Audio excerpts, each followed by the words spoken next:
Hello students, welcome to Akmal commerce classes. तो class 11th का मैं मोस्ट वेलकम करता हूँ क्योंकि ये 11th क्लास की फर्स्ट वीडियो है।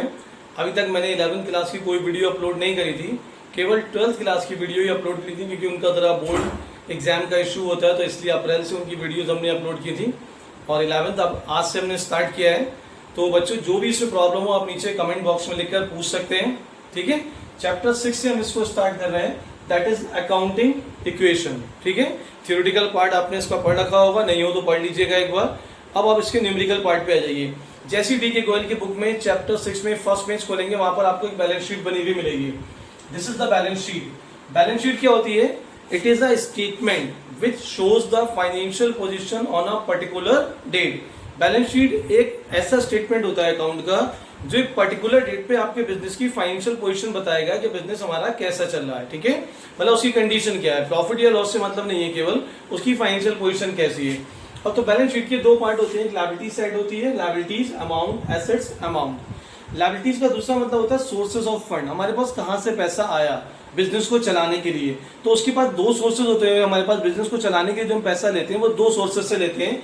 एक होता है capital. Capital is invested bye owner, ये मैंने आपको बेसिक टर्म्स में बताया था। Capital is invested bye owner, ये ओनर का पैसा हो गया और ये सब आपकी लायबिलिटीज हो गया, आउटसाइडर का पैसा हो गया, ठीक है।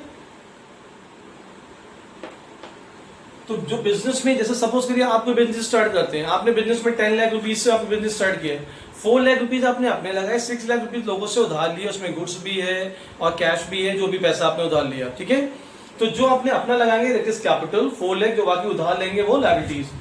तो उधार जैसे आपने लोन लिया, बैंक से लोन लिया, मिस्टर XYZ से लोन लिया, ये हो गया। क्रेडिटर वो लोग जिनसे आपने उधार खरीदा, बिल्स पेबल जिनको आपके बिल के पैसे देना है क्रेडिटर के अलावा, ठीक है। उसके अलावा बैंक ओवरड्राफ्ट, जो बैंक से हमने ओवरड्राफ्ट शॉर्ट टर्म के लिए पैसा उधार लिया, और भी बहुत लायबिलिटीज होती हैं। इन शॉर्ट ये समझिए जो हमें देना है, जो हमने किसी से उधार लिए हैं, ठीक है। अब जो ये पैसा हमारे पास आता है उसको हम कहाँ इन्वेस्ट करते हैं? सारी एसेट्स में लगाते हैं। कैश एट बैंक, जो पैसा हमारे पास कैश में या बैंक में रखा हुआ है हमारी जेब में, जो हमारे पास स्टॉक सामान बचा हुआ है, जो डेटर है जिनसे पैसा मिलना है, जिनको हमने उधार बेचा है, ये बिल्डिंग है, मशीन है, फर्नीचर भी आता है यहाँ पर, और भी बहुत एसेट्स आती हैं, क्लियर। दोनों का टोटल बराबर होगा क्योंकि जो पैसा हमने कहीं से लिया है वो सब हमने यहाँ पर इन्वेस्ट कर दिया और जो बचा वो कैश या बैंक के अंदर आ गया। हमने पैसा यहाँ लगाया सब, ठीक है, जो बचा वो हमारे इसके अंदर रखा हुआ है, इसलिए दोनों साइड का जो टोटल है वो इक्वल आता है, राइट। अब अगर हमें कैपिटल निकालना है, सपोज करिए आपको ये वाला टोटल गिवन है, सपोज करिए ये टोटल आपका है 5000, ठीक है, और यहां तक का ये टोटल आपका 5 हो गया। अगर हम इन सबका टोटल माइनस कर दें तो आपकी कैपिटल निकल जाएगी। अगर हमें कैपिटल निकालना है, ठीक है, ये आपकी एसेट्स हो गई 5000, लायबिलिटीज और एसेट्स का टोटल हमेशा इक्वल होता है। और मान लीजिए यहां तक का टोटल आपको गिवन है 4000, ठीक है, इन तीनों का टोटल, लोन, क्रेडिटर, बीपी, ये सब मिला के अलग अलग अमाउंट है 4 है। तो आप इस 5 में से 4 माइनस करेंगे तो आपकी कैपिटल कितनी आ जाएगी? 1000। यही हमारा एक फॉर्मूला बन जाता है, capital is equal to assets minus liabilities, ठीक है। कैपिटल निकालने के लिए क्या करना पड़ता है? एसेट्स में से अगर हम ये लायबिलिटीज माइनस कर दें तीनों तो हमारी कैपिटल आ जाएगी, क्लियर। और ये फिर इसी इक्वेशन को अगर हम चेंज कर दें तो क्या बन जाएगा? Assets is equal to liabilities plus capital, एक ही बात है ये, ठीक है। ये जो एसेट्स है किसके इक्वल है? Liabilities plus capital. लायबिलिटीज आपकी ये तीनों हो गई, अब कैपिटल ये हो गई। जो एसेट्स में हमने पैसा लगाया वो हमने लायबिलिटीज मतलब उधार लिया और कैपिटल मतलब मालिक ने जो पैसा लगाया, इन दोनों का टोटल एसेट्स के बराबर हो गया, ठीक है। अब आ जाइए अपने क्वेश्चन नंबर 2, सेकंड का ए पार्ट है, पेज नंबर है 6.25, ठीक है। ये देखिए आप डी के गोयल की बुक का है ये, पेज नंबर 6.25 पे। अब इसको हम कैसे करेंगे?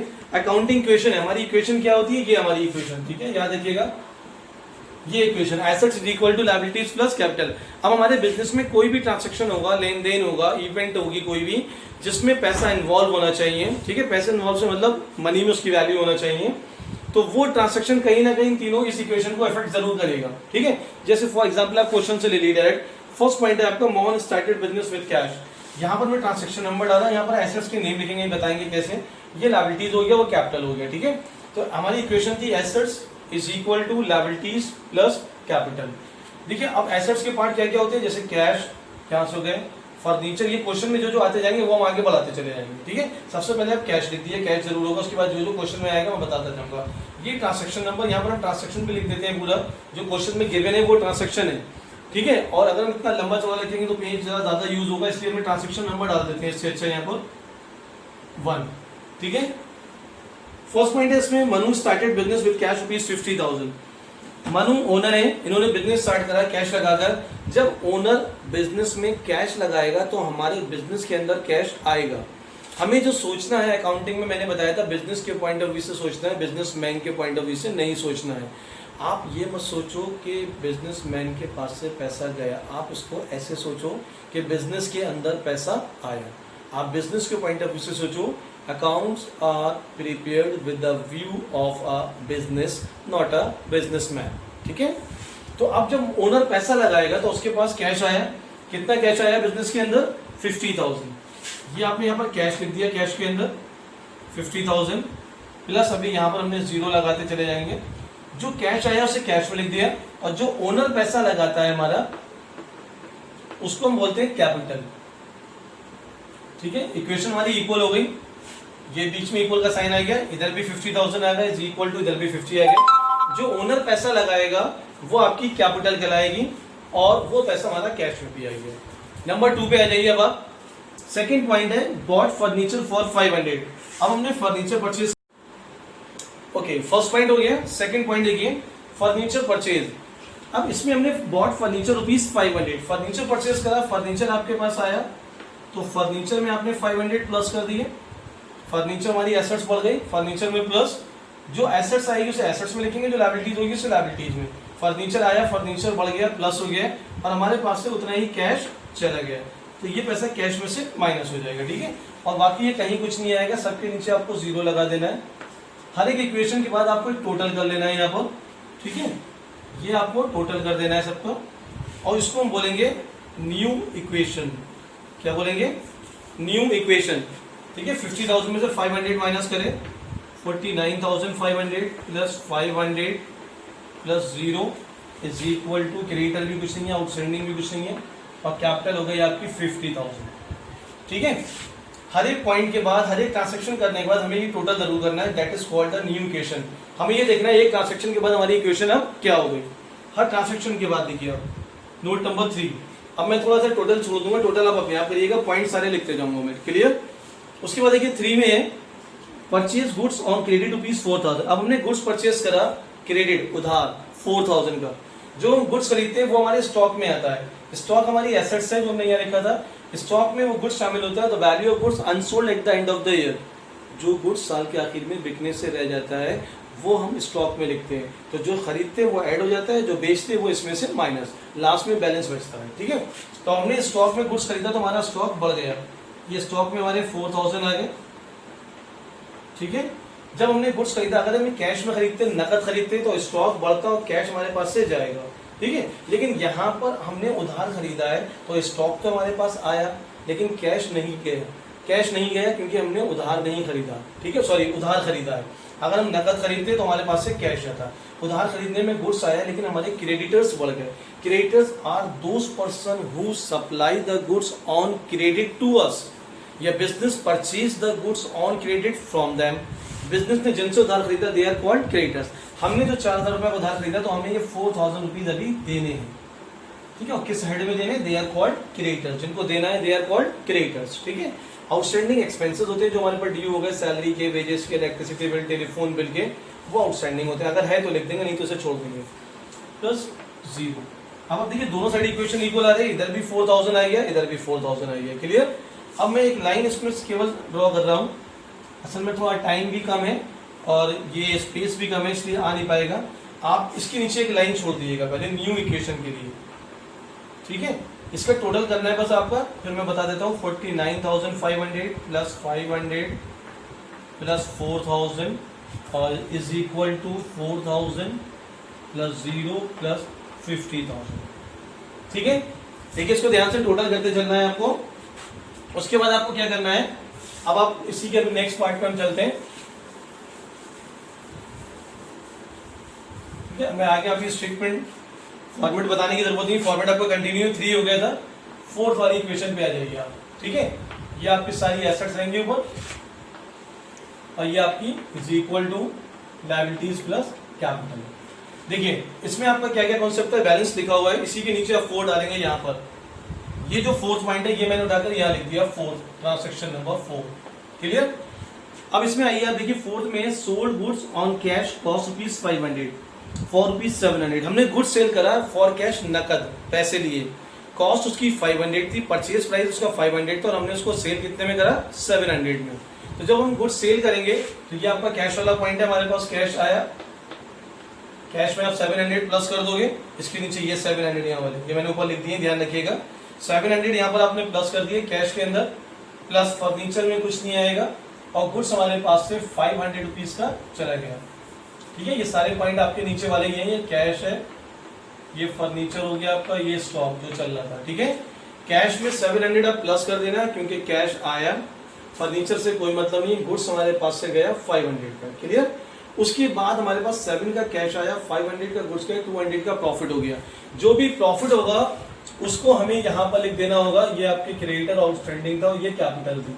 ठीक है, अब जितना भी देखिए जो भी हमारे इनकम गेन प्रॉफिट होगा वो कैपिटल में प्लस और जो एक्सपेंसेस लॉसेस होंगे वो कैपिटल में से माइनस। तो ये आपका 200 का प्रॉफिट हो गया, ये 200 रुपीज आप कैपिटल में ऐड कर दोगे, फिर इनका टोटल कर देंगे, इसको कंटिन्यू कर देंगे। ठीक है, मैंने लाइन छोड़ दी नंबर 5। ठीक है, एक लाइन छोड़ने के बाद ये न्यू इक्वेशन आ जाएगी आपकी, इन सब का टोटल कर दीजिएगा न्यू इक्वेशन। उसके बाद नंबर 5 में आपका रिसीव रेंट रुपीज 200, किराया हमें मिला, रेंट रिसीव हुआ है तो हमारे पास कैश आया। भाई आपको कहीं से रेंट मिलेगा तो रेंट में क्या चीज मिलेगी, कैश मिलेगा, कैश आपके पास आया 200 और 200 आपको यहाँ प्लस कर देना है। ठीक है, यहाँ आपको प्लस क्यों करना है 200 रुपीज, क्योंकि ये आपकी इनकम है, इसलिए मैंने अभी आपको क्या बताया था, कोई भी इनकम होगी तो कैपिटल में प्लस और कोई भी एक्सपेंसेस होंगे तो कैपिटल में से माइनस। अब आ जाइए 6, मैं फिर बता रहा हूँ आपको लाइन खींच के आपको न्यू इक्वेशन जरूर करना है, टोटल अपने आप करिएगा न्यू इक्वेशन का। उसके बाद देखिए आपका है परचेज गुड्स फॉर कैश 1000। 6 में आपने गुड्स खरीदा, जब आपने गुड्स खरीदा तो आपके पास गुड्स आया फॉर कैश, कैश में कितने का आपने परचेज कराया 1000 का, तो गुड्स आपके पास आया, आपने स्टॉक में प्लस कर दिए 1000। ठीक है, स्टॉक बढ़ गया, जो भी गुड्स आएगा वो स्टॉक में आएगा, गुड्स के अलावा कोई एसेट्स होगी, बिल्डिंग, मशीन, फर्नीचर, तो उसका नेम आ जाएगा जैसे ये था। ठीक है, 1000 यहाँ प्लस हो जाएंगे और यहाँ माइनस, स्टॉक बढ़ गया इसलिए प्लस, कैश गया इसलिए माइनस, और इधर आपका कुछ नहीं आएगा, इनको भूल जाइए। ठीक है, बस टोटल सबका काउंट होता रहेगा। फिर आपने ये लाइन भेज दी, यहाँ पर आ जाएगा transaction 7 new equation. New equation के बाद न्यू इक्वेशन का टोटल आप अपने आप करिएगा, थोड़ा टाइम कम है इसलिए। उसके बाद 7 वाला पॉइंट देखो, withdrew for personal use rupees 700। Personal use के लिए हमने पैसे निकाले बिजनेस में से, तो हमारे पास से कैश गया, बिजनेस में से अगर हमने पैसे निकाले तो हमारे बिजनेस में से कैश गया, इसलिए कैश में से माइनस और कैपिटल में से माइनस। कैपिटल में से क्यों माइनस करेंगे, क्योंकि ये हमारा, सॉरी यहाँ पर डैश लगा दीजिए, जो भी टोटल है वो टोटल आता जाएगा इसका।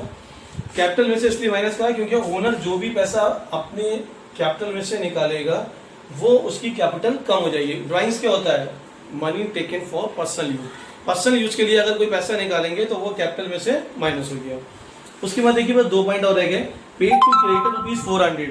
हमने क्रेडिटर को 400 रुपीज दे दिए। ठीक है, जब क्रेडिटर को हम 4, ये आपका 8 वाला पॉइंट आएगा, मैं बीच में इक्वेशन आप जरूर लिख दीजिएगा अपने आप। ठीक है, मैंने एक लाइन, ओके 8 में क्या था हमने, पेड टू क्रेडिटर, क्रेडिटर को जब पे करेंगे, क्रेडिटर जिनसे हमने उधार खरीदा था तो हमारे पास से कैश गया, कैश में से 400 माइनस कर दिए और क्रेडिटर्स में से माइनस कर दिया आपने। ठीक है, क्रेडिटर्स का जो भी अमाउंट ऊपर से टोटल करते हुए आप आएंगे, जैसे ये 4000 था ना, तो यहाँ आई थिंक 4000 आएगा, आप इक्वेशन में देखेंगे तो ये 4000 में से 400 माइनस हो जाएंगे। क्लियर, तो 400 हमारे क्रेडिटर्स कम हो गए, आपने 4000 किसी को देना थे, उसमें से 400 दे दिए तो आपके 36 रह जाएंगे और आपके पास से कैश भी गया, इधर भी 400 माइनस, उधर भी 400 माइनस, इक्वेशन इक्वल हो गई।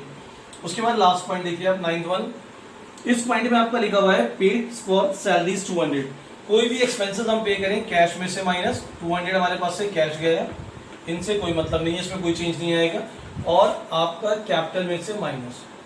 ठीक है, उसके बाद अब आप इन सबका जरा टोटल कर लेंगे न्यू इक्वेशन देंगे, कैश का, फर्नीचर का, स्टॉक का, क्रेडिटर का आउटस्टैंडिंग और कैपिटल का, और लास्ट में बुक में आंसर गिवन है, आप उसको टैली कर लीजिएगा। अगर आंसर में कहीं कंफ्यूजन हो तो आप मुझसे कमेंट बॉक्स में पूछ लीजिएगा। ठीक है, okay, bye all of you.